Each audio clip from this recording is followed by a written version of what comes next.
You know that feeling, that weight. It sits in your chest before you even open your eyes. Another morning, same storm inside your head. The thoughts come fast. You're failing. You're falling behind. You're not enough. You tell yourself it's just a phase. You pretend you're fine, but deep down, something burns. And here's the truth no one likes to say out loud. Most people are not living. They're reacting to fear, choking on anxiety, buried under anger they don't understand. You've been taught to fight your emotions, to push them down, to act strong while quietly unraveling. But what if that's the real problem? What if everything you were told about managing your mind is backwards? The Stoics didn't teach us to escape emotion. They taught us to confront it with clarity, to strip it of its illusion, to stop mistaking thoughts for truth. You have power over your mind, not outside events, wrote Marcus Aurelius. So why do we spend every day trying to fix the external world while leaving our inner world to rot? This video isn't here to comfort you, it's here to challenge you. Because until you face what controls you, you'll never be free. If you're ready to stop living in reaction and start thinking with purpose, please subscribe. For the version of you that refuses to be ruled by chaos any longer, this is your step toward reclaiming inner peace. Let's begin. Fear doesn't always show up in the dramatic ways we expect. Sometimes it's quiet. It doesn't roar. It hums in the background, disguising itself as being careful or just thinking things through. It makes a home inside your decisions, shaping what you choose to say, what you choose to stay in, and what you silently walk away from. It convinces you that silence is safer than speaking, that waiting is wiser than trying, that it's better to avoid than to fail. And so you don't make the call. You don't have the conversation. You don't take the first step. You hesitate long enough for opportunities to fade, for connections to slip, for dreams to collect dust. All the while, fear whispers that it's protecting you from pain, from embarrassment, from disappointment. But in truth, it's protecting you from becoming who you're meant to be. And over time, you stop needing a reason to say no. It becomes automatic. You start calling it your personality. But it's not who you are. It's who fear has trained you to be. The tragedy is that most people never realize this until years have passed, until regret replaces hope. They look back and wonder how their life became so small, so repetitive, so painfully safe. Fear is clever like that. It never calls itself fear. It says, "You're just not ready." It says, "Let's wait for the right moment." But the right moment never comes because fear makes sure of it. You begin to measure your life by everything you've preserved instead of everything you've experienced. You protect your pride, your image, your comfort, but you lose momentum, depth, and joy. The Stoics saw this clearly. Marcus Aurelius wrote, "It is not death that a man should fear, but he should fear never beginning to live." That's what fear really costs you. Not just action, but aliveness. The kind of presence that only comes from doing the things that make your pulse quicken, your stomach flutter, your mind expand. Fear will offer you a quiet life, and if you're not careful, you'll accept that offer and call it peace.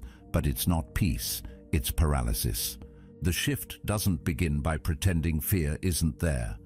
It begins the moment you admit it is. The moment you look it in the eye and ask, "What are you actually trying to protect me from?"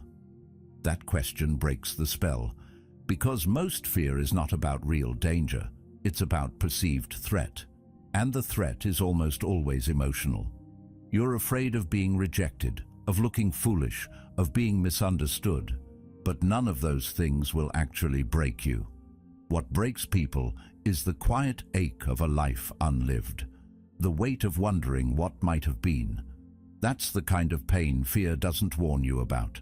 It doesn't tell you that avoiding failure also means avoiding growth. That protecting your image might mean sacrificing your authenticity. It doesn't tell you that by trying to avoid disappointment, you end up disappointing yourself. Slowly, silently, and repeatedly. Fear is not the villain. It's not even the enemy, it's a messenger. And when you stop running from it, when you actually listen, it often has something useful to say. But listening doesn't mean obeying. It means understanding. There's a difference. You can feel fear and still choose to move. You can carry it with you without letting it lead. Epictetus said, "No man is free who is not master of himself." And fear, when left unchecked, becomes the master. It writes the script. It decides the limits. And the longer it runs the show, the more you believe that this is just how life is supposed to feel. Heavy, careful, tense. But it's not. That's just what happens when your default setting becomes avoid. You don't need to erase fear. You need to change your relationship with it. You need to recognize when it's speaking and learn to separate its voice from your own. You are not the fear. You are the one hearing it. That space between the voice and the action, that's where your power lives. It's the space that allows you to observe, to pause, to choose. And that space expands the moment you stop labeling fear as weakness and start seeing it as a teacher.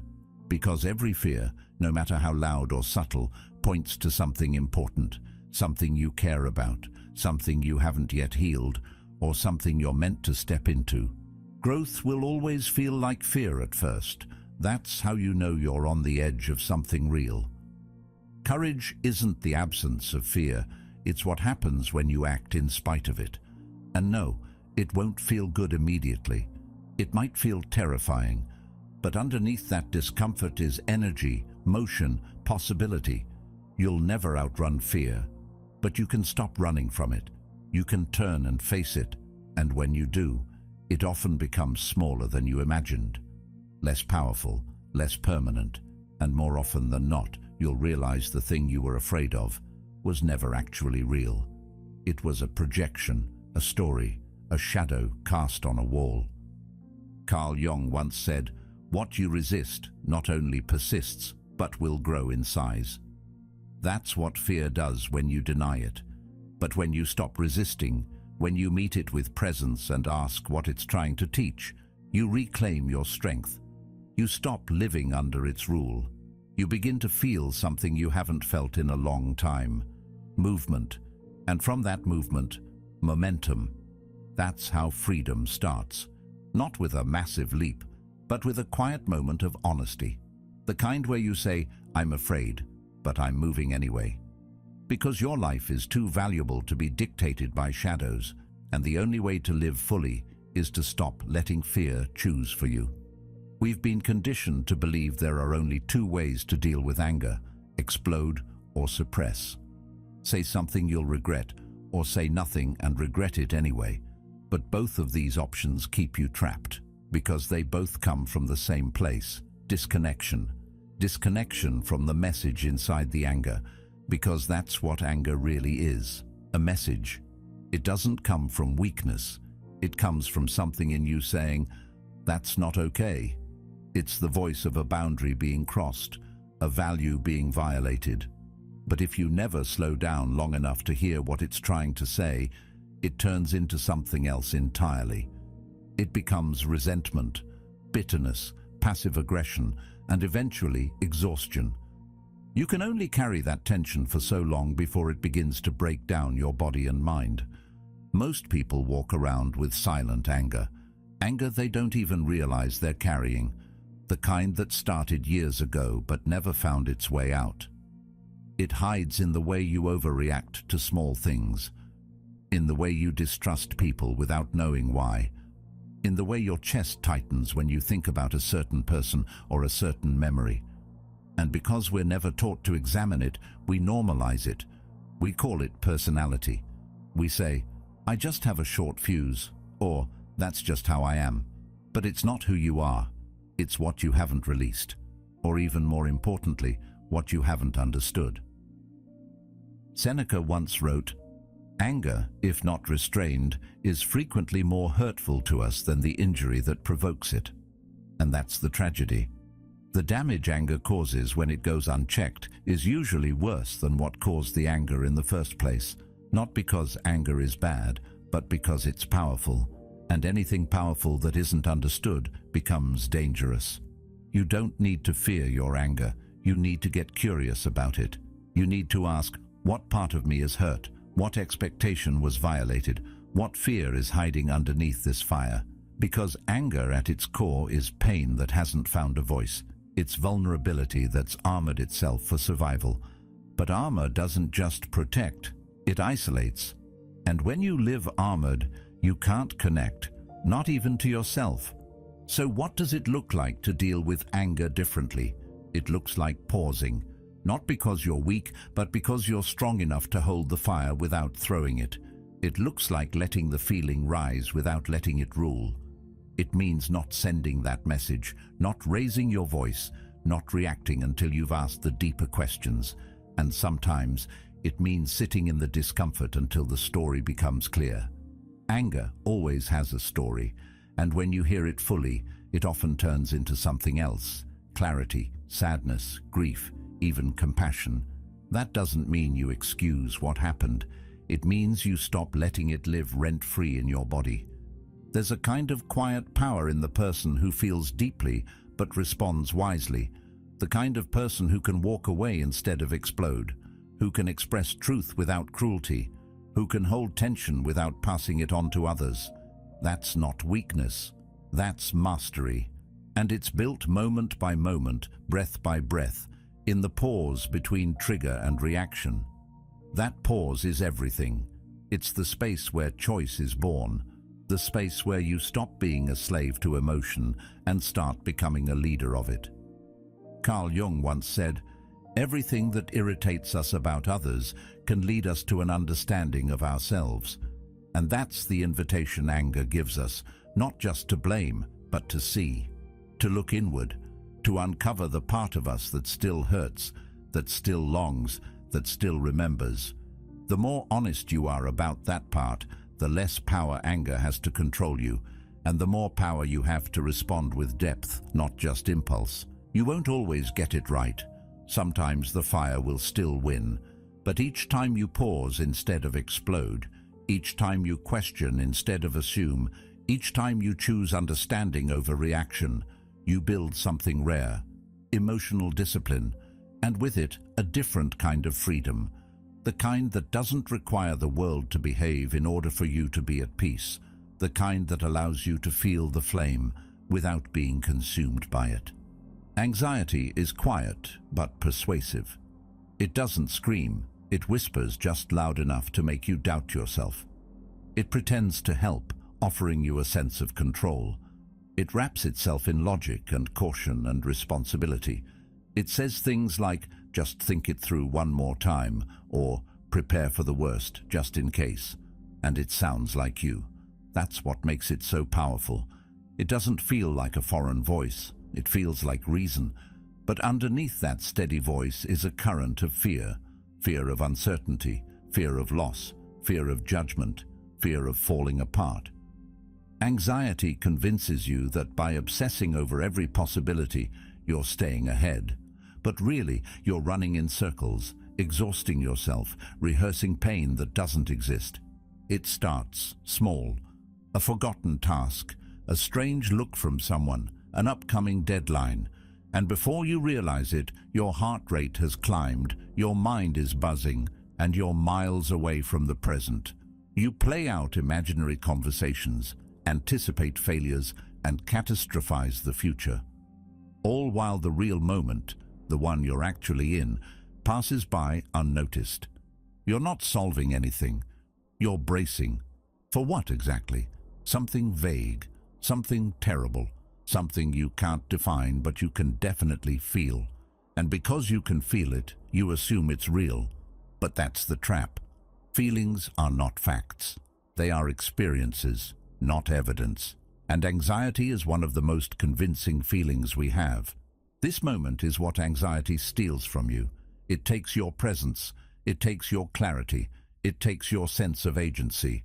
And the worst part is, you let it, thinking it's protecting you. But it's not.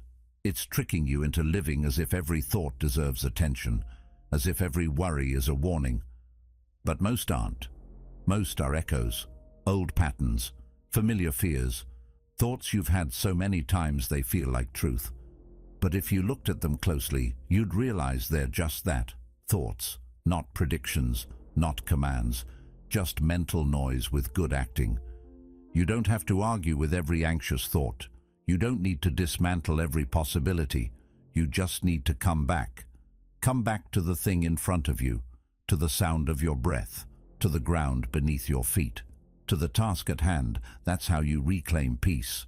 Not by fixing the future, but by anchoring in the now, because now is where your life is actually happening. Now is where your power lives. And the more often you return to it, the more you weaken anxiety's grip. Anxiety wants you to believe that the more you think, the more you're prepared. But the truth is, the more you think, the more you delay living. The mind is a beautiful servant, but a dangerous master. And when you let anxiety lead, it doesn't guide you forward. It traps you in a loop. You end up reliving the same fears in 1,000 variations, none of which bring clarity or peace.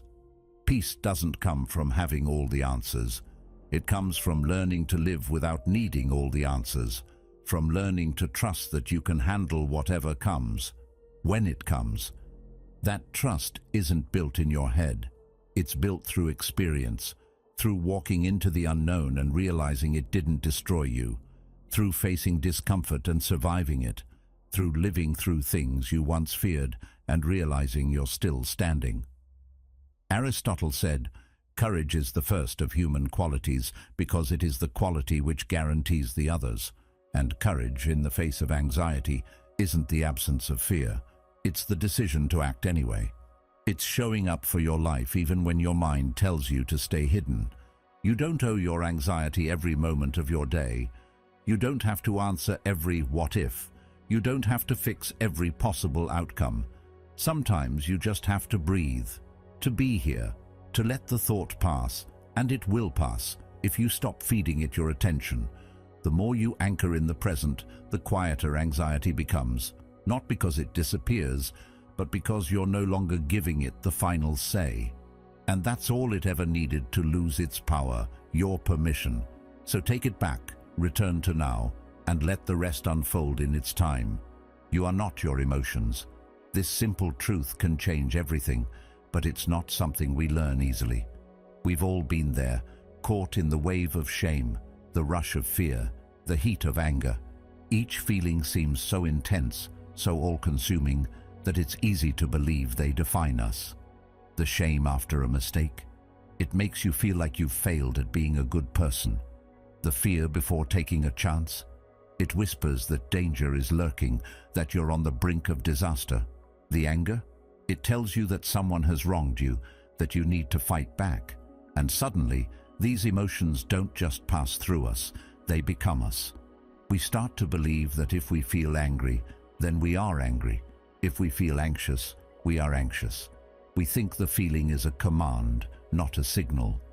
But emotions are not facts, they are indicators. They point to something deeper, something that's happening inside of you. But when we treat them as truths rather than messengers, we allow them to control our actions, shape our choices, and determine our worth. We live in a world that constantly tells us to be happy, to feel good, to get rid of negative emotions. But what if the goal isn't to avoid emotions? What if the goal is to learn how to live with them without letting them define us?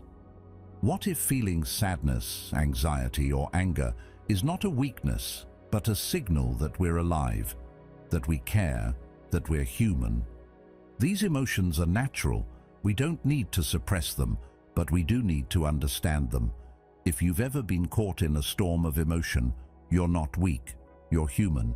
You are experiencing the full range of what it means to be alive. And that's not a failure, it's an invitation to grow. This doesn't mean you'll never feel sad, anxious, or angry again. It means you'll feel those things, but they won't control you. You'll learn to let them come and go, like weather patterns in the sky. They'll still be there, but they'll no longer be the force that drives your decisions. You are the one who gets to decide how to respond. That's where freedom lies, not in a life without negative emotions, but in a life where those emotions don't control your thoughts, actions, and identity. It's easy to get lost in your emotions. It's easy to think that what you feel is who you are, but the truth is, you are so much more than that. Your emotions are a part of you, but they don't define you. They don't get to tell you what to do or who to be. You are the one who gets to decide that, and once you realize that, you stop being a victim of your emotions. You stop reacting, and you start responding with clarity and intention. And that's when your life begins to change. Not because the emotions go away, but because you choose to rise above them. You're not broken because you feel anger, fear, or shame. You're human, and that's a gift. But the real power comes when you understand that those emotions are signals, not commands. When you realize that you are the sky, not the storm, you reclaim your life, you reclaim your peace, and you reclaim your power to choose how to live in the face of adversity. And that is where true strength begins. So much of our suffering comes from one illusion, the belief that if we try hard enough, we can control everything. We try to control the people around us, their reactions, their opinions. We try to control our own thoughts, pushing them down or forcing them to be what we think they should be. And we try to control the future, imagining every possible outcome so we can be prepared for what might happen next. But here's the hard truth. You can't control any of it. No matter how much effort you pour into it, there will always be things beyond your grasp. The weather, the traffic, the rude comment from a stranger. It's not yours to control. We spend so much of our energy trying to hold on to things that don't belong to us. And in doing so, we exhaust ourselves. But the Stoics, those ancient philosophers who faced wars, plagues, and the collapse of empires, they understood something crucial. Control is an illusion.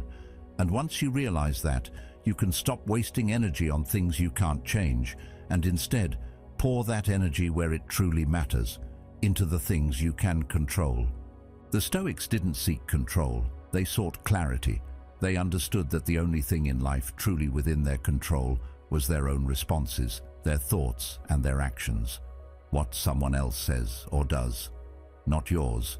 How they treat you or the world around you, not yours, but how you respond to it. That's always yours, always has been, always will be. And once you take responsibility for your own response, you gain the most powerful tool at your disposal, your mind. Because here's the thing, your power isn't in controlling the world around you, it's in how you relate to it. And this shift is so subtle, yet so profound. Once you stop trying to control the uncontrollable and focus instead on what you can actually influence, you begin to feel a freedom you've never known before. It's so easy to get lost in the illusion that we should be able to fix everything, our work, our relationships, our future. But as long as you're chasing control over things that aren't yours, you're setting yourself up for frustration and burnout. Traffic jams, they'll happen. Rude people, they'll show up no matter what you do. But your response to them? That's the one area where you have total control. That's where your power lies. The choice is yours. You can react, letting the world push you around, or you can choose how to respond, even when everything around you feels out of control. You're not powerless. You've just been spending your power in the wrong direction. The way you respond to the world around you is where you hold your real strength. And if you continue to give that power away, to let the outside world dictate your emotions, then you'll remain trapped in a cycle of stress and frustration. But if you reclaim that power, if you turn it inward and focus on what you can control, your thoughts, your actions, your reactions, you'll begin to live differently. You'll stop being the victim of circumstances and start becoming the creator of your experience. The more you practice this, the more you begin to realize that the external world doesn't have to dictate your inner peace. You can walk through the storm and remain calm. You can face the chaos and stay grounded. When you stop trying to control everything, when you let go of the need to manage the unmanageable, you open up space for peace, for clarity, for wisdom.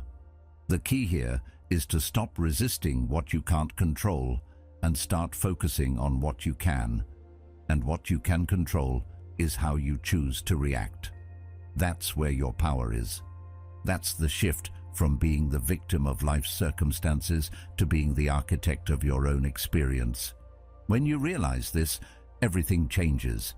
You stop getting caught up in the little things, the traffic, the rude comments, the inconveniences of daily life. Instead, you see them as opportunities to practice the art of response.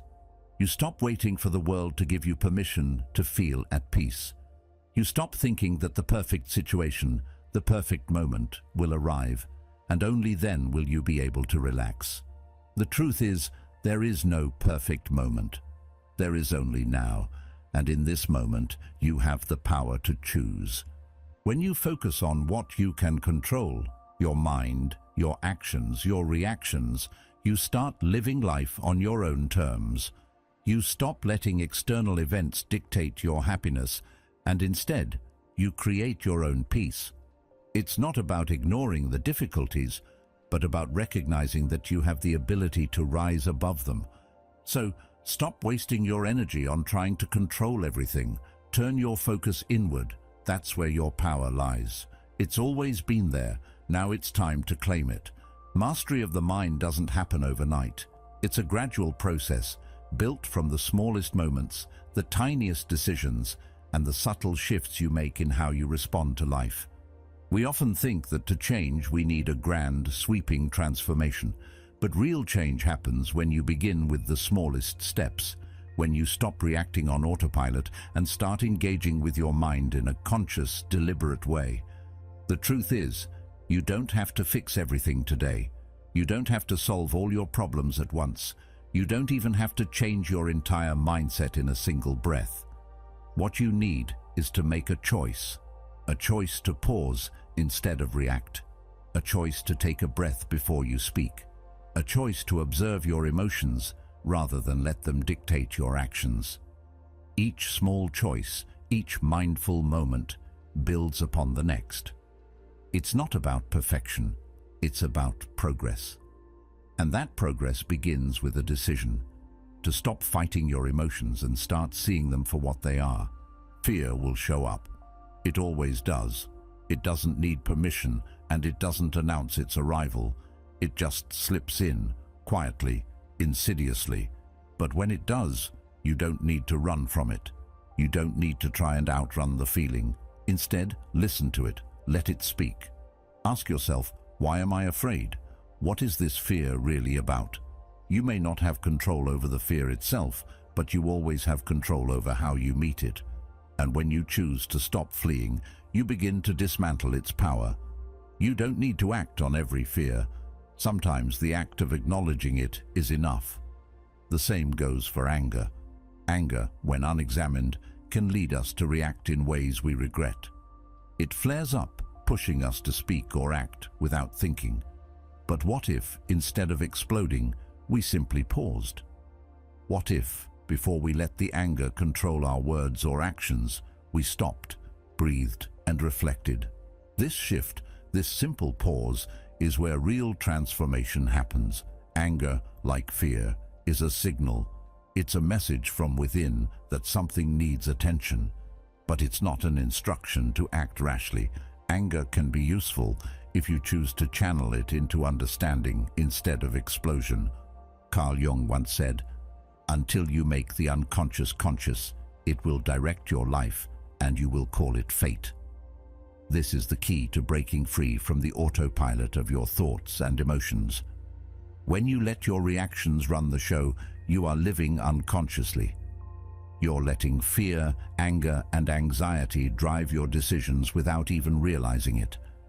But when you make the decision to pause, to observe, to choose your response, you take back control. This is the point where you stop calling your life fate. This is the moment you reclaim your mind. The power is not in controlling every thought or emotion. It's in recognizing them as they arise and making a conscious choice about how to respond. This is where true mastery begins, not in eradicating negative emotions, but in learning how to sit with them, understand them, and choose your actions from a place of clarity, not impulse. You don't need to stop feeling fear, anger, or anxiety. You need to stop letting them dictate your life. You need to understand that emotions are not commands, they are signals. And when you learn to observe those signals without reacting immediately, you give yourself the space to make a better choice. The more you practice this, the more natural it becomes. It's like building a muscle. Each time you pause, you strengthen your ability to respond rather than react. Each time you choose awareness over impulse, you create a new habit. And over time, those small shifts build into lasting change. You don't have to wait for a life-changing event to start making these changes. It starts now, with the smallest moment of awareness, with one breath before you react, with one pause before you speak. That's all it takes to begin. Each small decision adds up, and as you start practicing this, you'll notice something remarkable.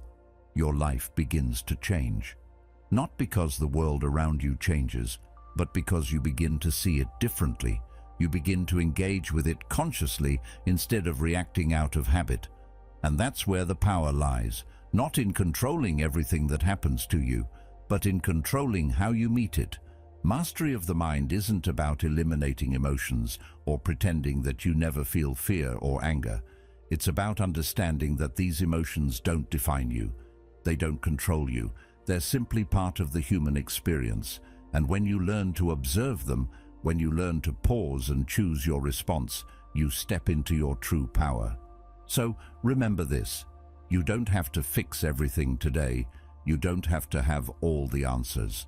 All you need to do is take the smallest step toward mastery, the smallest shift in how you respond to the world. One pause, one breath, one conscious decision. And in those moments, you'll find the power to change your life. You have the power to shape your life, not by controlling everything around you, but by choosing how you respond to it. Every moment you choose awareness over reaction, you're not just changing your actions, you're changing your destiny. This is your journey, your growth, and it starts with the smallest shift. Thank you for being part of Stoic Journal. If you're ready to dive deeper into mastering your mind and living with purpose, check out the next video on your screen. Keep growing, keep choosing, keep living with intention.